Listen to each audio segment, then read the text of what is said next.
समझ ही नहीं आया कि मैं क्या कर रही हूँ, क्या हो रहा है।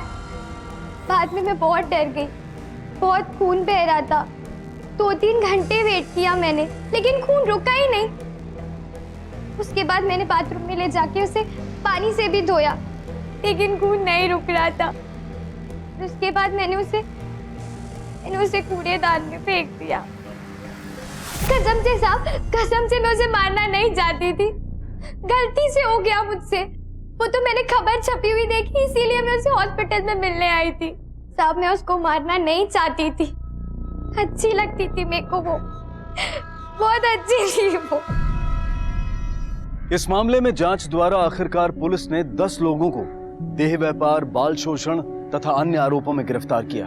मुन्नी और गुड़िया दोनों की ही बर्बादी का कारण बनी उनकी एक खुशहाल परिवार की चाह, और हसरतों के इस उलझे खेल का शिकार बन बैठी मासूम सना उर्फ रोशनी।